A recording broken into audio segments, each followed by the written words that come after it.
During the pandemic, tribes really became more proactive in establishing food banks within their own communities, establishing relationships with local food banks, which is very, very important. This shutdown has just caused us to take our focus off our everyday work.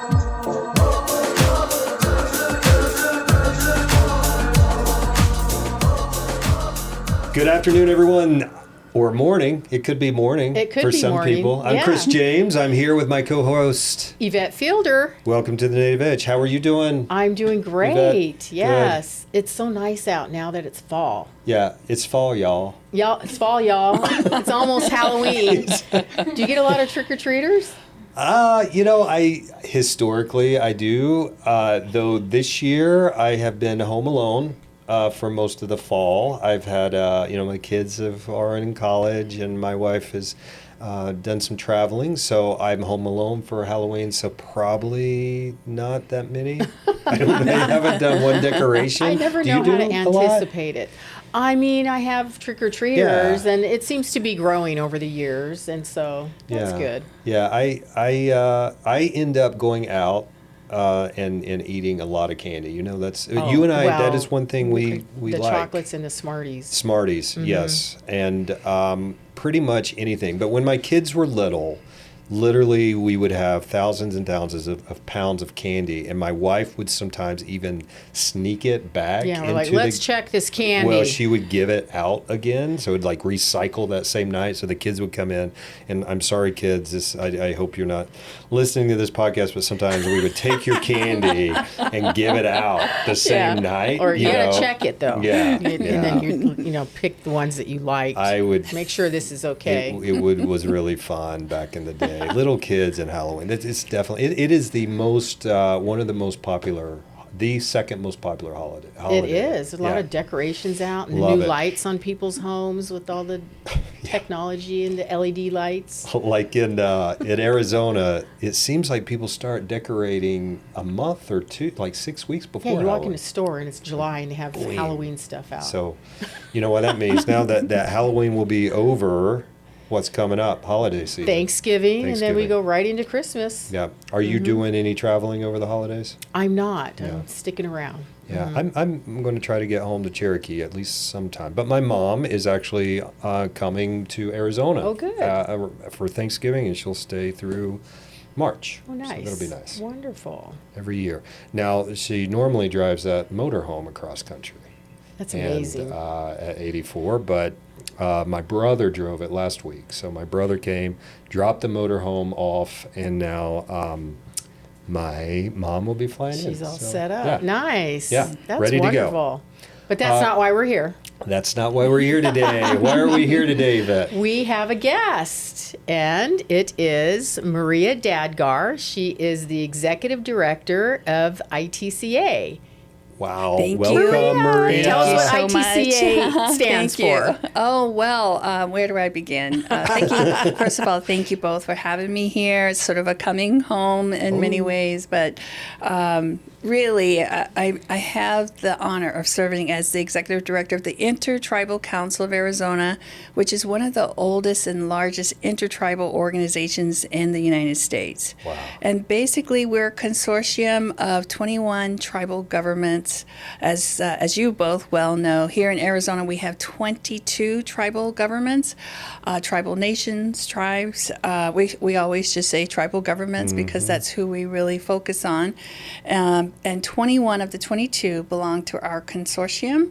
Navajo Nation doesn't sit on our board, but we do work with Navajo. It's just that they actually are in a separate region. Yeah. They're in the Navajo They have their region. own region. They have their own region. Yep. So huge. And then all of the other tribes form another region. In fact, we worked with all of the tribes in Arizona and all of the tribes in Nevada and all of the tribes in Utah because they combined form the BIA Western region. Yep. And so we do a lot of work within the BIA Western region. That is so awesome. And Yvette and the three of us have known each other for a very long time. You and Yvette have known each other for a very long time. Yes. You and I first met in 2009. Yes. When I was working for the Department of Treasury. Yes. So That was one of my first couple of meetings. You had came and we were meeting, and it was that was my introduction to you, and we've had that friendship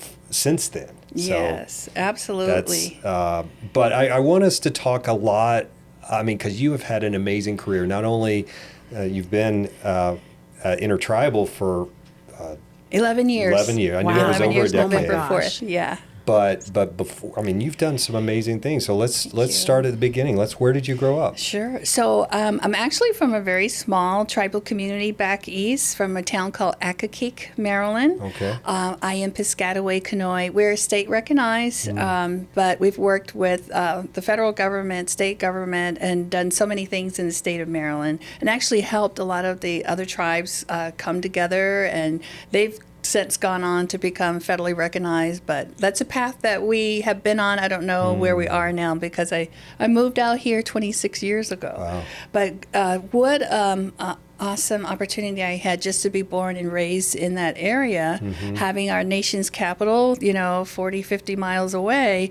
I got to be part of so many things, and I'm going to age myself and say I was a kid when the longest walk came through from Alcatraz all the way through, walking all the way through. They ended up in Baltimore, and my family, my mom and dad were very active in the movement. My dad was very active in the AIM movement, put little dark sunglasses on us kids and took us. And, why are we wearing sunglasses? Because, back in those days, you didn't want your picture taken and, end up in a file somewhere. Right. But so we joined the walk, and in moccasins, I walked nice. over probably 18 or 20 miles. Oh my gosh. And ended up not being able to walk for 3 days afterwards. I get But it. so many people I met then, I still know, believe it or not. And then that led me to have other opportunities whenever they came through D.C., such as the Billy Mills National Indian Leadership Program, which later became Unity. And Mary Kim Tetla and I were in that program, and some other people, and people that I still get to know to this day. But Billy Mills, I think, really instilled that sense of community. Even though we were national, he instilled a sense of community and giving back, being your best. And he introduced a word to us. It was 500 of us, little Indian kids from all over the country in D.C. for the summer with Billy. He introduced a word that you hardly hear in Indian country, and that word was competition. And there's competition out there, and you have to be ready, not only mentally, but physically. So he had us out there running, stretching, and competing against each other in a very fun and healthy way. And then I think we learned that it's okay to kind of be on opposite teams and bring out the best in each other. And to this day, I can still call him. He's on my phone. That's I can call him amazing. right now. He's such good people, too. He is good people. Yeah, I he think is. I think all of us that's had any, and I don't know him well, but everybody has a Billy Mills story, Yes. which is amazing. Yes. I wish I knew him to that level, and you have some good Billy Mills stories. Yeah, family-ish. Yes, Yeah. Family, Yeah. yes. His brother was married to my aunt. yeah. Sydney was married to Yeah. my aunt. Yeah. And they raised Billy. And so Wow. he's known my dad like his whole life, that kind of thing. So he calls me his niece. He's such wow. a good person. Oh, He is such a good absolutely. person. And He- I love that. When you see it, Yeah. when you have the clip of him winning. Oh, Yeah. yeah. Still, to this day, you get chills. Yes. Oh yeah, Oh, yeah. So proud It's to be a amazing, part and of- he's of it you know, all. he's so Absolutely. young still. I mean, Yes. just like his mannerisms, his talks. I met him when I lived in Cherokee. We had some 5K races and maybe, and he was part of the ceremony to give out the medals. So it was, and He's he was there everywhere. to Yeah. be Yeah. masters of ceremony. So that Yeah. was might have been 2003 or 4. Unbelievable. Yeah. But he's still everywhere. Yeah. But I think just having that program, that learning experience with him there, and it was ironically at American University when I got to spend, it was maybe 3 weeks. We had a summer program with him. It was a leadership program. They taught us how to interview, what to wear, what to say, how to Nice. shake hands, so many things that we just didn't know as kids. Yeah.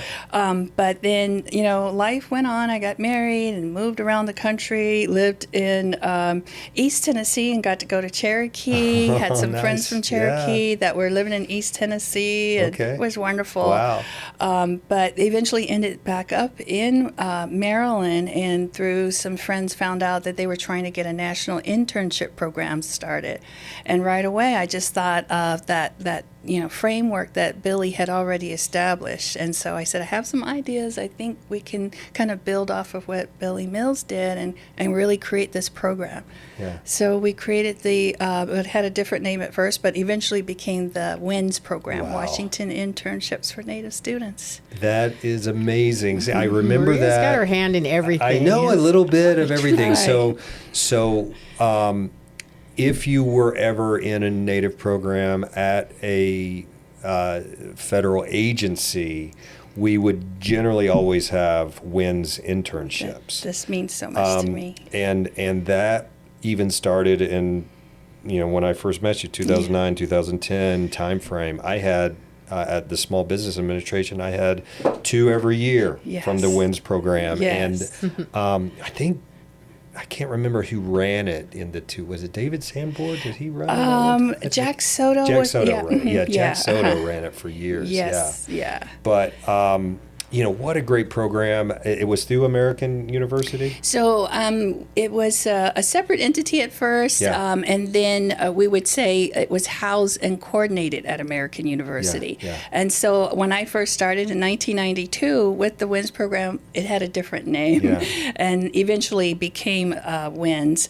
But it was a separate entity, just housed and coordinated there Wow. through the summer program Yep. under Dr. Valerie French. And then she gave us the space and said, here's a phone, here's an office, go do whatever you do and make it happen. Yeah. And that's all we really needed. Yeah.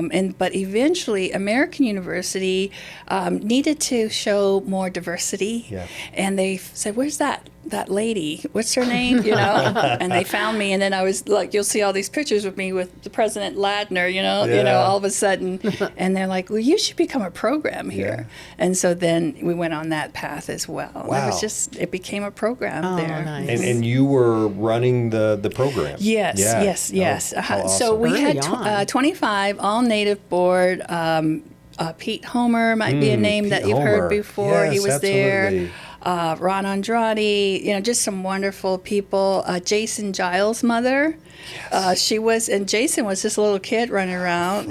Marcella, I believe, was her first name, but she was there. We just had an amazing board. Wow. And so they were like, just do whatever it is you need to do to make it happen, Yeah. And so basically, I would just go around and meet with federal agencies with HR usually to say, would you like a Native American student for a summer intern?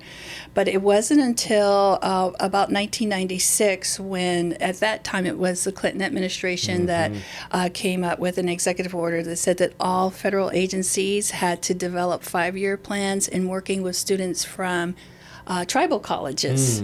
And we were the only ones working with tribal colleges in D.C. at that time. That's and great. so I went from, Trailblazer. 1 or 2 phone calls a week to almost 30 a day. Yeah. And I actually developed calluses on my ears because I had 2 old-fashioned Phones. black telephones. Yeah, yes, no, can you wait? Hold on, And it was like all of this happening at American University. And amazing. eventually I got a headset, Yeah, good. Ooh, big time. Yeah, but that's fancy technology. but that's when I learned the impact of being involved politically. Yeah. And so we got involved politically and, nonpartisan, of course, but we would, we learned different things. And it was really the Department of Agriculture who said, we really want your program to be part of the Farm Bill. Oh, And so nice. we got written in, and then the rest, as you say, is history. Lots of interns Wow. and students, and just fell in love with so many of them. And to this day, all these years later, these are many of my friends and contacts throughout Wow. the United States. And I still keep in contact with my WINS interns. Mostly I see them a lot of times on LinkedIn. Yes. And some of those interns are now tribal leaders. Yes. Some of them work now almost a full career in the federal government. Yes. Some of them have gone on to be lawyers. I mean, it Yes. really was, having that just ability to start, you know, a very, I mean, because when you join, even as an intern in the federal government, it's very serious. Yes. It's not just like a field trip. Right. It's like 40 hours a week. You're doing stuff. Yes. And at least mine were, because yeah. I only had 3 I'm people sure in my you're- office yeah, anyway. learning So I so mean, much. here's 2 more people that can actually do things, and it's pretty amazing. That's Yeah. great. Yeah, and I think it's just so important, you know, and it for us, we really didn't know, and David Lester would say, I really didn't know what I was doing, you know, or become this. Exactly. And so, you know, we just, you know, let's have this group come through this summer, and then I said, hey, we should have a Native American professor teaching an evening class, and so that became part of the program. And so we were recruiting students, placing them in federal agencies and the White House back then, and that's where I met Loretta Avant, who was working as a deputy director of the Office of Intergovernmental Affairs. Wow. And she said, hey, I'm from Phoenix. I'm going to be moving back. I want you to come out there. And so that's how I ended up moving 26 years ago. Wow, 26 years ago. That's amazing. Well, I mean, having that, you know, that development, that legacy program, kudos to you Thank for doing you. that. That's Thank pretty you. amazing. Thank you. So many. I mean, you're talking thousands and thousands of people that's gone through that program, I would say. It means everything Yeah, to it me. just- I had a laser focus. I don't know if I still have that ability to get that focus, but Yeah. it was, you know, wake up in the morning, you know, go to church and pray about wins. Yeah. It was almost an obsession because I wanted our Native students and our people to have that opportunity, you know, to come to DC. I had so many people, even professors at American universities, why do Native American people need to come to DC? They don't need to come. They just need to stay on the reservation. And then that would just fire me up. That would really fire me up. Yeah. Yeah. Wow. That's amazing. So many organizations that changed their name as well, Yes. even the National Center. Yes. Like how they started out as a different organization, but the same principles and goals, but then became a different name. Yes, yeah, exactly. And, you know, and I say there's a lot into a name. And, you know, we have tribes that want to go back to their traditional name. I believe the Salt River Pima Maricopa Indian community is considering that right now, which is, I'm just so proud to see all of that happen, you know. Absolutely. Yeah. So tell us about your journey to Arizona. So you've done some amazing work in the Washington, D.C. area. You're now moving from the East Coast, your home area. How's that experience? It's just been amazing. I always had a vision that I would live on the desert, you know, and don't ask me where that came from. I used to collect rocks. I was always out, you know, in the field, so to speak, you know, back home. Because it's totally different. Totally different. Were you was your community in Maryland, was it coastal community? Yes. So you were like pretty on the much water. on the water. On the water. And I'm allergic to seafood. So that's, you know, I was always kind of the little girl that had to sit by herself at the gathering. So you're like, I want to get as far away Yes. from seafood as I possibly Yes. can. That you know, blue crab, you guys stay on the East Coast. Can't I'm touch coming out here. Can't touch Yeah. it. You know, maybe I could make earrings, you know. Nice We can go in the necklace. desert and find some shells. Yeah. But it was a huge test when I moved Yeah. here, because when you're in the DC area and you grow up in that area, there's a lot of resources. Yeah. There are a lot of things you can tap into and develop.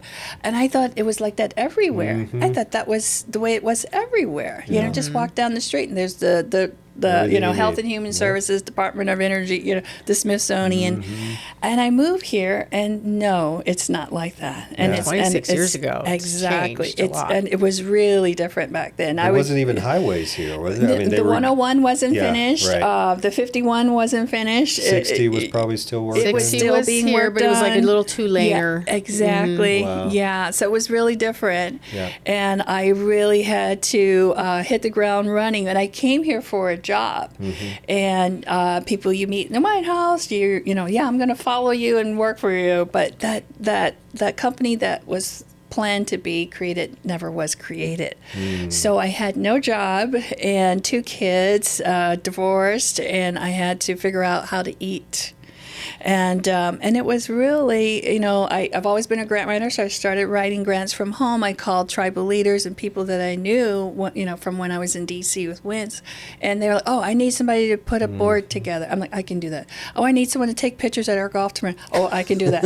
I need, Yeah. right? And you're a great writer, by the way. Thank you. Yeah. Thank you. And so I just started, my own little company, which I still have. Yeah. It sits there because I'm a little busy these days. Yeah. But that, and then a friend that was working for the National Center for American Indian Enterprise called and said, hey, you're a grant writer. Yeah. Come and interview for a job here at the National Center. So I did. Yeah. And then that became just such a life-saving moment for me. Guess where her first office was here? Where?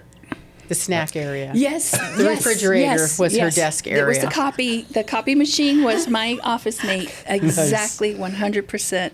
I wrote a marketing plan from that little desk area. Very good. Gaze out the window, the door. Yes, exactly. But I got to meet everybody because everybody had to make copies all day you had to go long, right by there. So I got to meet everybody in the building and learn a little bit about everybody. Yeah. And eventually, it just kind of moved from, and I think that was grant writing, and then I did communications and vice president and acting president CEO my last year. Wow. That's terrific. How many years I mean, were you here? I can't remember because I think it's Yeah. maybe like 8 altogether. Yeah. Yeah, because it was like 4, and then I left for a while and worked in Native American arts, and then I came back. So I Was it think it was 8 Atlanta? altogether. Yes. Yes. Excellent memory. Yes. Yeah. Yvette has a Yeah. memory. I love it. That's, I love it. You know what's funny too about Stuff. when you were talking about the copier machine and being in the copier room. That wasn't too many years ago, but now we don't even have a copier. It's like Right. it's Yeah. a Yeah. how People quickly don't changed. probably know what it Yes. is, right? And Yes. like fax machines and Yes. copiers. It was like Remember the old fax machines? You had to Yes. wait for the actual ring to hit a certain tone. Oh, Yeah. yeah. Exactly. Exactly. That's it. That's Exactly. push the Hit button. send. You gotta hit it gotta now. push the button. It's not gonna work. Exactly. I Exactly. do miss. I miss a little bit about those days because it is, especially with the fax machine. I mean, it is a very secure. That is one thing that was very Yes. secure. But if someone I don't even know how to probably send a fax anymore. I think you can know. go through I don't electric remember. mail, but it's I not think now it's like electric, it was. yeah. It's not like it's it not like was. And we called it Facsimil. Yes, right. Exactly. It's like if we're saying it right, I know. Yeah. Then they shortened it. That's amazing. So you were here in the National Center, did some amazing work. So then did you go back to your company after you exited the National Center? or- Well, it was, it was a very dynamic time. We were going from 500 people attending res to 1,500 and thought, we were doing something big, Now we're doing and- 5,000. which is even bigger, which is Yeah. amazing. And so one of our clients kept always reaching out to me, Pace Pacific Corporation, Native women-owned, very successful construction company. Yeah. And they were like, hey, I think you need to come here, and I'm like, it was for business development. And that's where I went and worked for one of our clients, one of Wow. our sponsors too. That's amazing. Yeah, and I had a wonderful 4 years Yeah. with Pace Pacific. Yeah. Learned so much about construction and, just all of the things that, tarot, everything that could really help change some of procurement. exactly, procurement, for-profit bid process, all of those things. Yeah. And but then it was working for a family, which was wonderful. Sure. But I'm really one of those people that wants to work for a community, and I just felt kind of limited, after coming from the National Center, which was national, and then working for one family, So then a friend told me, "Hey, the Intertribal Council of Arizona is looking for a new executive director." I'm like, I'll never get it. Yeah. I'll never, And they said, no, you should apply. And I'm like, I would love to. That would just be like the United Nations for tribes in Arizona. yeah, It would mean absolutely. so much to me. Because I remember when I was in D.C. with the WINS program, the Intertribal Council of Arizona would come Yes. to D.C. and have Yeah. Impact Week and all of those big things that I loved and got to meet people and participate in. So I said, well, let me try. So I put my best writing skills together, and we had, to write a story about why we would want to work. It was really a very thorough interview, and 2 days of interviews with 10 of our 21 tribal leaders. And I, on my last interview, I was leaving and I ran into a former tribal leader. I'm like, okay, that's it. I'm not going to get the job. They're going to, that person's going to get the job. I'm like, well, was it wonderful talking? I felt experience, like such a great, everything. great experience interviewing, meeting. Some I knew, some I didn't. I just thought it was a wonderful, very, intense interview, and got to think and use everything that I've ever worked on and as part of that interview. And went home, and I think it was the next day they called, hey, welcome aboard. And Wow. I just, almost, fell off my chair. But I was so happy and nice. so honored. And it's been that way I ever remember since. when I heard, I was like, oh, Maria. Yay. I'm so happy for you. Thank think you. that's It's just amazing. been amazing, wonderful. The tribal leaders are very firm, but very fair. And I have to recognize every single day that they're elected officials. And so everything we do down to the art, and wait a minute, that's a little too happy. Our tribal leaders are a little more serious, whatever it is, Too happy. and we've been just barely kind of letting people know a little more about us. We finally got on social media. I think it's only been maybe 4 years, because so much of the work that tribal leaders do is government to government, whether it's state government or federal government, and it really is kind of proprietary in so many different ways. And so, I quickly learned that you have to have that discernment of what you're hearing, what you're saying, and they do too, because people are like, well, why do they think so long before they answer my questions? Like a reporter or whatever. I said, because they have the weight of their entire community on their shoulders. Absolutely. So it's just been such an honor. Every day it's like a tsunami of activity. And I was there for about a year when I realized that we needed to go ahead and create a political arm. Okay. Because, all of our grants are with ITCA, the Intertribal Council. Yeah. And it didn't take very long to put the application together and for a 501c4. So we established the Intertribal Association versus Council, ITAA, and so I serve as executive director of that as well. So you have two organizations. Two separate organizations. Oh, good for you. It's a Let's lot. give our audience a little snapshot of when we talk about the 22 tribes, but could you talk, that you don't have to go in but even the diversity, the location, can you talk about a little bit more on like what's the snapshot of the tribes here? Because if people probably in their head they hear it, but in their minds they may think, oh, are they all in one area? I mean, talk a little bit. We know the Navajo Nation's in the corner, and it's a big geographic region, but well, we have the four sister tribes, and then the extensive outer line, but then they're all sometimes interrelated in that they have some similar cultural things. Yes. Not always, but And what you're talking about, Yvette, is so we have our 21 tribes that are part of our tribal consortium, and then within the consortium, there are other groups. And so the four sister tribes, Tohono-O'odham, Salt River, Ak-Chin, and I'm missing somebody. Gila River, thank you. And so, that through, that, and then we have the 10 tribes partnership, or the tribes that are right on the Colorado River. Right, okay. But for us, on a daily basis, we have our 5 tribes that are more or less urban, and then the remainder of the tribes that we work with are rural. So their issues are very different. Right. Okay. And some tribes are really working towards like medical hospitals. For example, San Carlos Apache tribe, they have their hospital, they have their hospital corporation, they have an emerging tribal community college, and Tohono-O'odham has a tribal college that's over 20 years old, and so it's a wide range, and where they are, so it's varying degrees of economic development, but they all are on the same page when it comes to the health and welfare of their communities. Yep. And so the Intertribal Council of Arizona has 3 primary focus areas. It's health, research, and environmental quality. A lot of people don't know that we have so many environmental quality programs. It's air quality monitoring, solid waste management, And we have one national program where we train and certify water and wastewater operators. Okay. We used to have an underground storage tank inspection program, Okay. to make sure there's no leaks of oil or gas.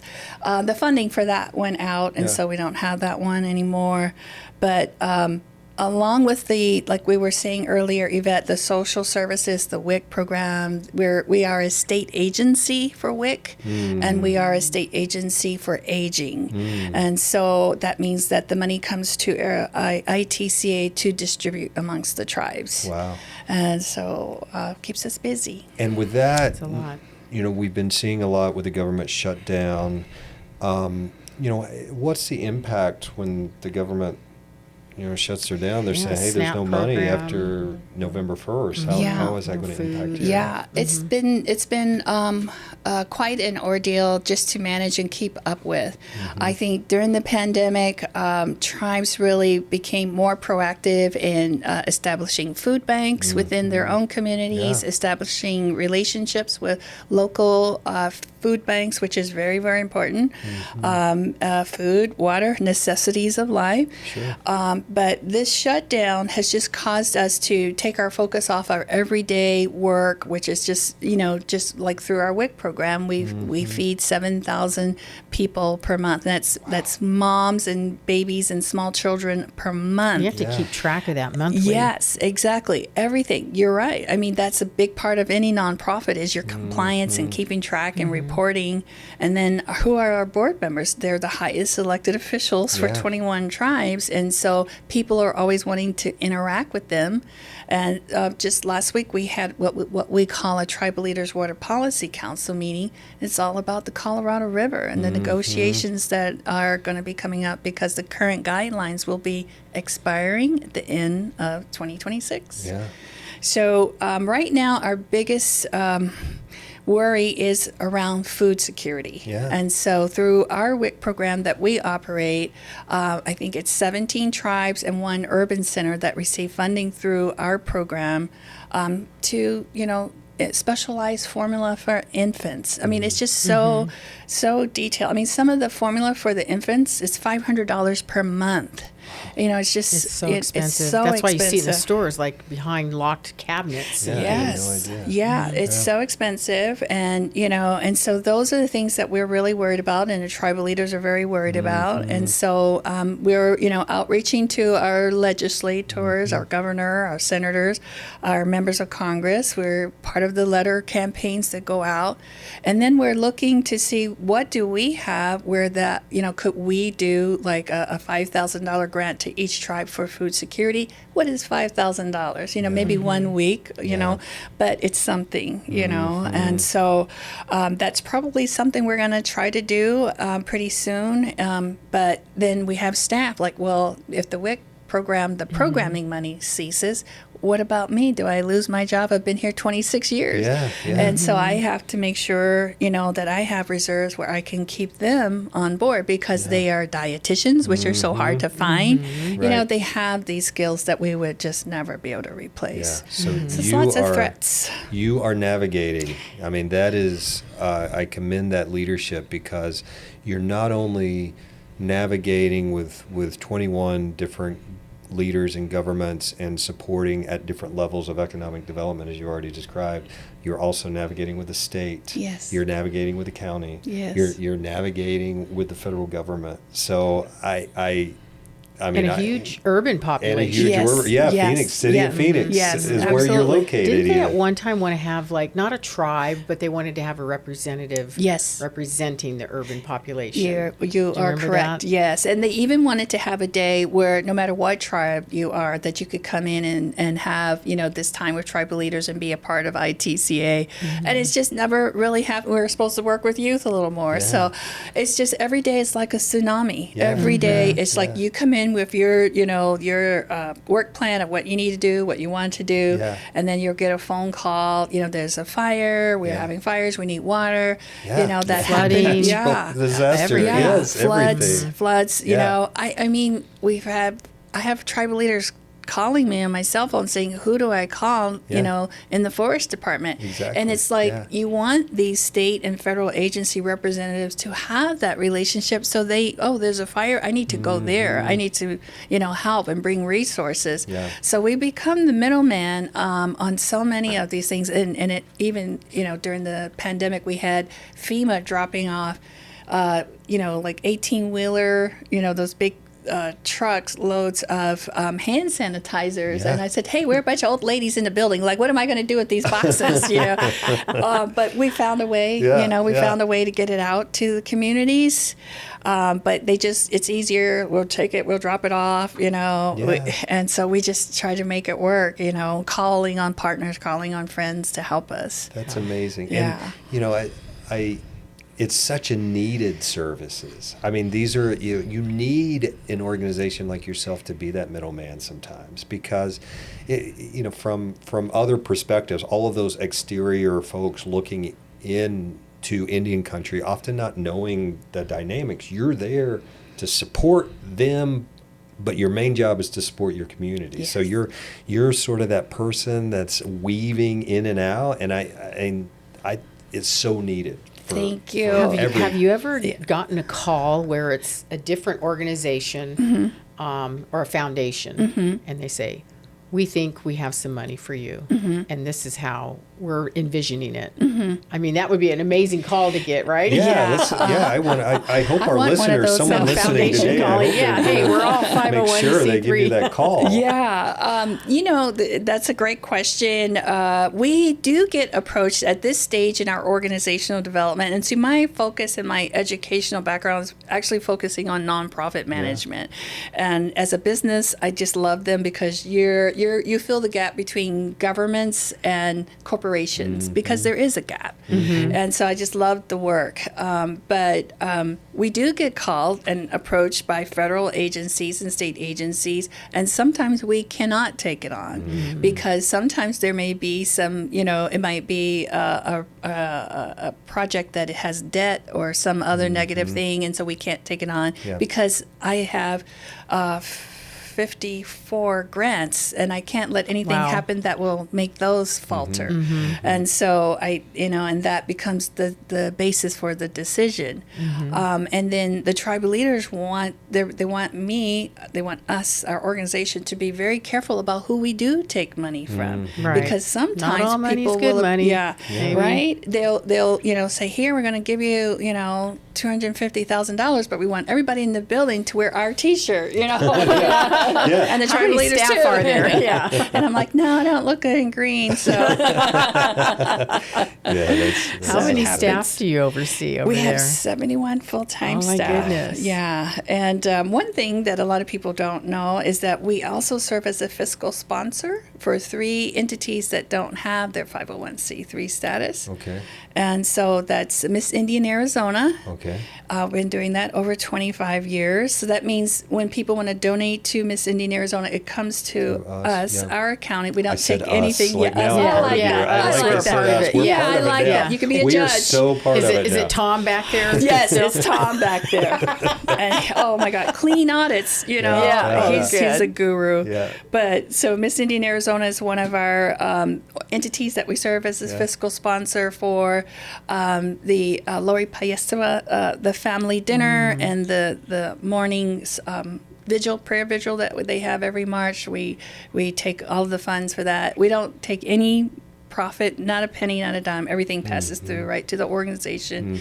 And then there is an association of all 22 tribal law enforcement departments. Oh, wow. And we also work with them. And they're called ISIN.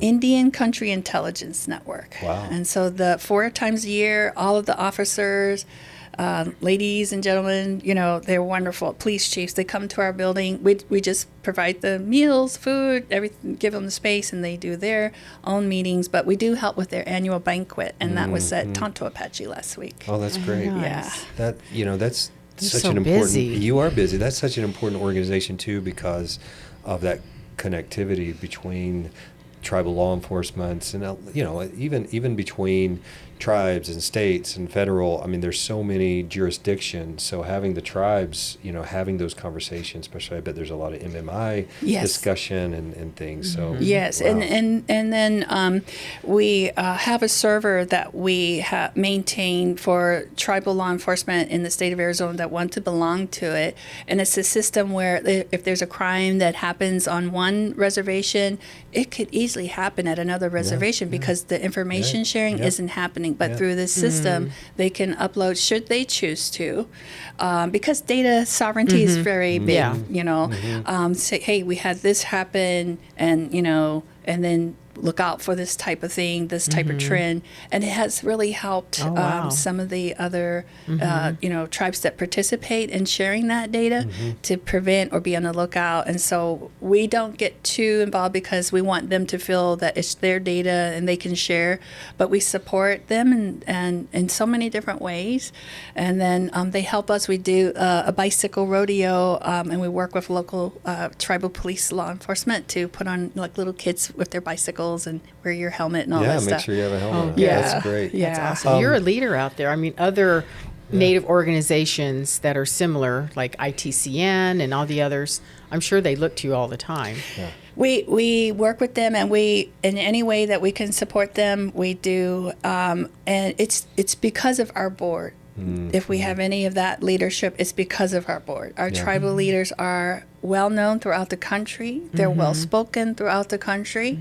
And when we go to DC through our political arm, ITAA, we prepare a manual of all of their advocacy points, the issues that they want to discuss. It could be about one of our grants that only gets funded once a year and we need a 5-year cycle instead of a 1-year cycle.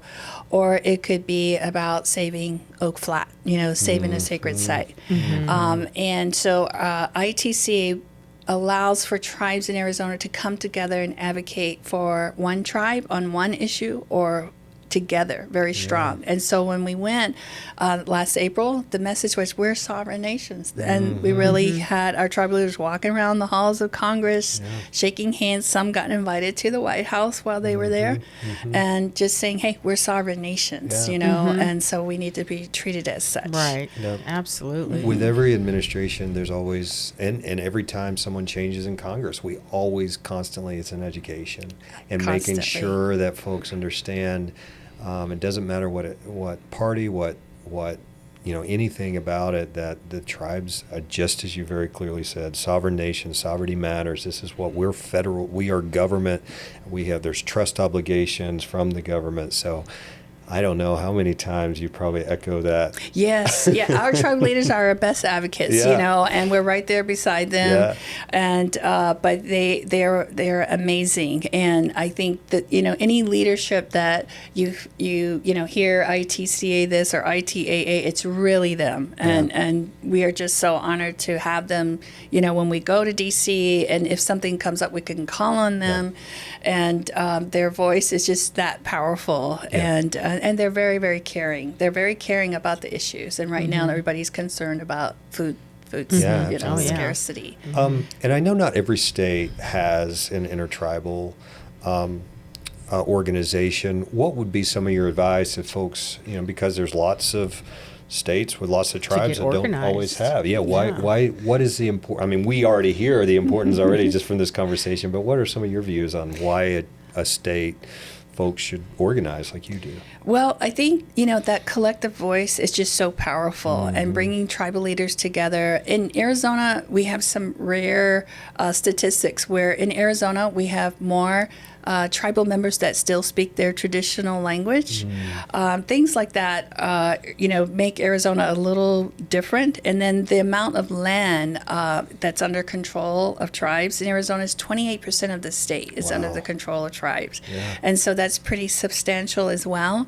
And so I think that for other states that have tribal populations, having an intertribal organization, we don't like to say we're a one-stop shop, but we're a one-stop shop. Yeah, And it absolutely. gives that name, that name of an organization, that phone number, that address, that location where any state tribal liaison or a new governor or people running for office, all of that can happen there. You get to know people, form those relationships, but more importantly, or however you say that word, you get to form trust, those trusted relationships. Those relationship building is so important. It's so important. And having the trust of our tribal leaders, our bosses, they will, throw people on us, hey, I'm calling you because, Governor Lewis met me at an airport and said I should call, And we look at that as he trusts us to turn over this person to us. And then we work with them and,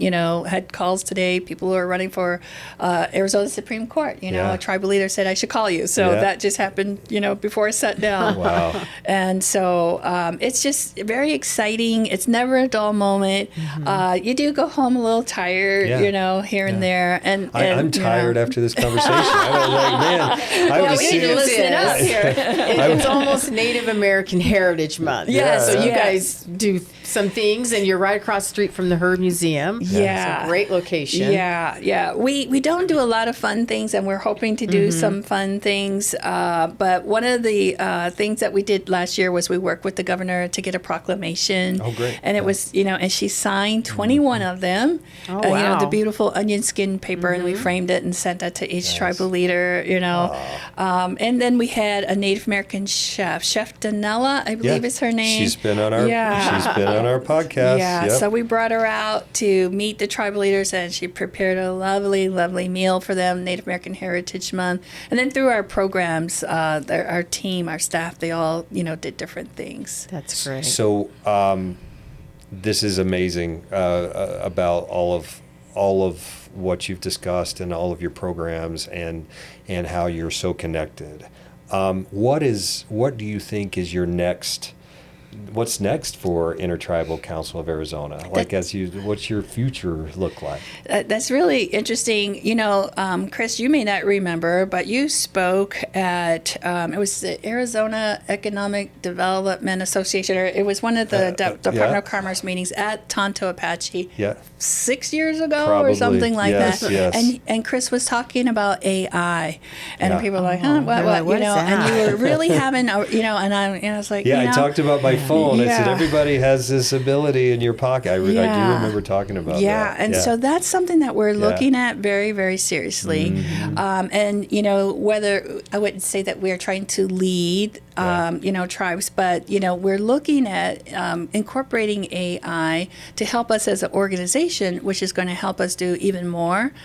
We're careful not to eliminate anybody's job, but we have been using it, like, for example, preparing, like we've had like 4 tribal consultations in one day, and we're expected to prepare comments on behalf of the organization and send them in by certain deadlines. And sometimes it's 4 or 5 papers due in a matter of a day or two. And so we can have staff draft them, but then we can kind of use AI to help really build out the message. And it's been so helpful in helping us meet those kinds of deadlines. That's great. And so we want to investigate and look more into that area. We're also looking at energy, and that as a possible new, economic, well, not new, but expand upon what is already happening in terms of tribes and renewable energy development. And those data centers, and they require water and all these other resources. Exactly. Workforce development and workforce development with an emphasis on STEM. And so we work with tribes to help them develop their comprehensive economic development strategy reports, their SEDS reports. And I get to see them because I'm the program manager for that particular. I still write grants and I still run programs because I don't want to lose that skill. Yeah, exactly. And I love that program, but I get to see across the board the commonalities, and so workforce is a big issue, especially with the emphasis on STEM.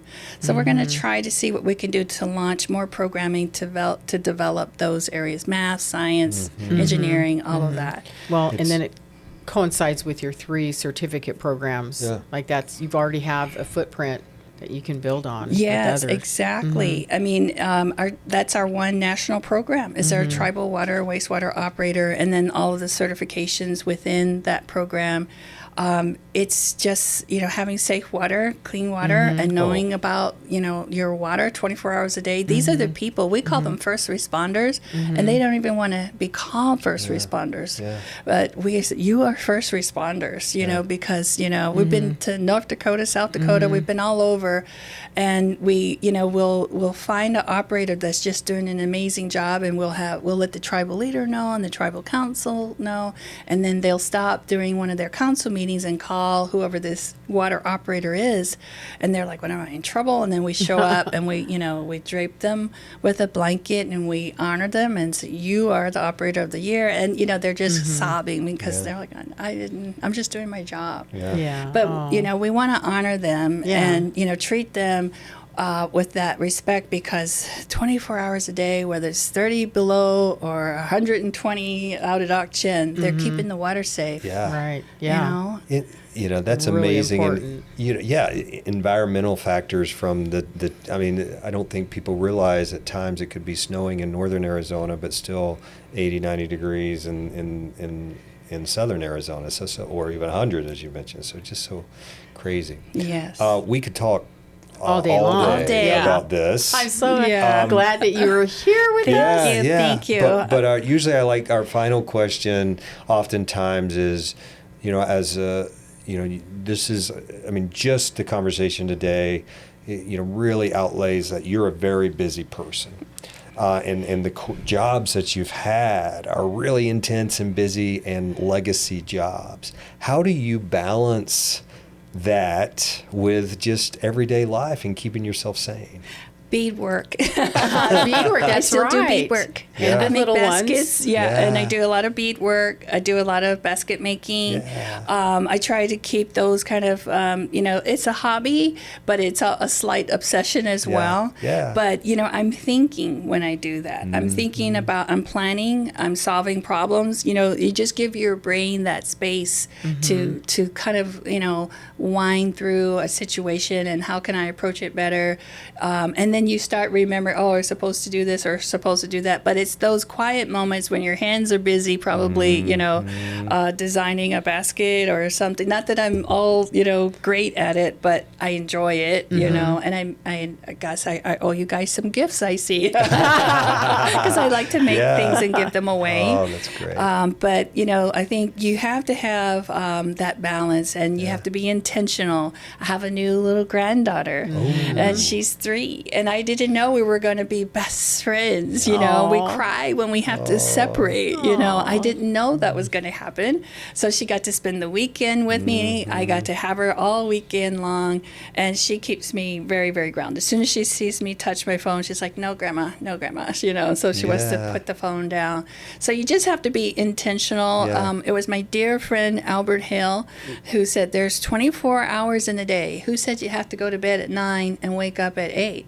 Maybe you go to bed at midnight and sleep until 3 and wake up and do some work and go back." So it's like he really looked at the 24 hours in the day in a very different way. And I try to remember what I learned from him about how I use my 24 hours. I think that's how work is in 2025, almost 26. The standard 9 to 5 day just isn't feasible anymore. I have to say, and her son gives great advice. Okay. He kept us in line through some of those years, through some hard times. With his wisdom as a young man, he would just say, "This is what you're going to do, Mom." Yes, and he Stop still it does. right now. He And still then he would does. tell me, and we would laugh, and I just love those stories. Still does. He still does. Works for Amazon, and just loves his job. And All right. so he's got a little daughter, 3 years old, and now they have another one on the way. I Wow. saw in that. January. And the 3-year-old has decided that the new baby, since she knows she's a girl, Yeah. her name's going to be Nadia. Oh. So we're like, okay, thank you, Nadia, for naming your little sister. Oh, that's so cute. That is so That cute. is so cute. Well, thank you so much for this. thank You know, it's Thank you. really Such an just honor. you being here has made my day. Thank you. So Me too. it's Me fun too. to just talk Yeah. and just have some energy in the afternoon on a Thursday afternoon. So I really Yeah. appreciate it. You're so busy, and, though. thank you so much to Maria Dadgar. She is the executive director of the Intertribal Council of Arizona. Thank you so much for being our guest on the Native you. Edge and for your friendship for the National Center and your friendship for both Yvette and I for years and Absolutely. years. And I look forward to years and years more friendship Yes. and doing initiatives together and supporting each other's organization. You can find more information at their website. We'll put all of your information up. Thank you. If you're looking for organizations to donate to, here in Arizona, a great 2 nonprofits sitting right here at the Yes, Native yes, Edge. yeah. But definitely the work that the Intertribal Council of Arizona does is amazing of supporting our community. So thank you so much. Thank you so Yes, much. thank Such you, an Maria. honor. Thank you. Thank you both very much. It's such an honor to be here. Well, thank you. The Native Edge is brought to you by the National Center for the American Indian Enterprise Development. We are a 501c3 nonprofit that does services all over the United States. Feel free to get more information about us, follow us, download us, do all the things that you can do. We have an international audience. If you have questions, please reach out. We do respond to every question, and we will see you next time on the Native Edge.